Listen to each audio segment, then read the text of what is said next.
អគ្គនាយកដ្ឋានអន្តោប្រវេសន៍បណ្ដេញជនជាតិចិន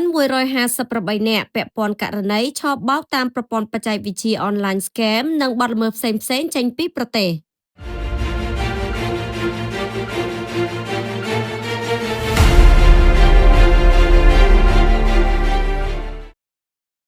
នៅថ្ងៃទី25ខែកក្កដាឆ្នាំ2026នេះអនុវត្តតាមអនុសាសន៍ដ៏ខ្ពង់ខ្ពស់របស់ឯកឧត្តមអភិសន្តបណ្ឌិត ស សុខាឧបនាយករដ្ឋមន្ត្រីក្រសួងមហាផ្ទៃនិងថ្នាក់ដឹកនាំក្រសួងឯកឧត្តមស្នេហ៍ឯកសុកវាសនាអគ្គនាយកនៃអគ្គនាយកដ្ឋានអន្តោប្រវេសន៍បានណែនាំឲ្យនាយកដ្ឋានស៊ើបអង្កេតនិងអនុវត្តនីតិវិធីសហការជាមួយស្ថានទូតចិនប្រចាំព្រះរាជាណាចក្រកម្ពុជាបន្តបណ្ដេញជនជាតិចិនសរុបចំនួន158នាក់ស្រី5នាក់ចេញពីកម្ពុជាតាមប៉ុស្តិ៍នគរបាលច្រកទ្វារអាកាសយានដ្ឋានអន្តរជាតិតេជោការបណ្ដេញចេញនេះធ្វើឡើងបន្ទាប់ពីសមត្ថកិច្ចរកឃើញថាពួកគេបានពាក់ព័ន្ធនឹងករណីឆបោកតាមប្រព័ន្ធបច្ចេកវិទ្យា Online Scam ករណីលួចស្នាក់នៅនិងធ្វើការខុសច្បាប់ព្រមទាំងការប្រើប្រាស់ដោយខុសច្បាប់នៅសារធាតុញៀន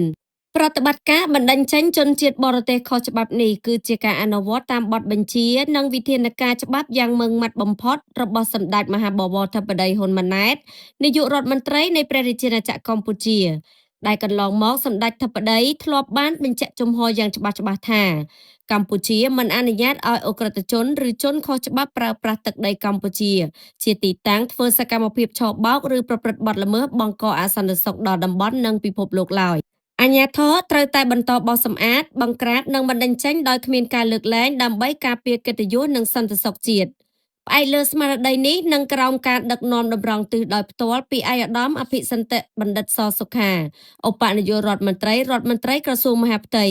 កម្លាំងសមត្ថកិច្ចបាននឹងកំពុងខិតខំប្រឹងប្រែងលុបបំបាត់អ ுக ្រិតកម្មតាមប្រព័ន្ធបច្ចេកវិទ្យា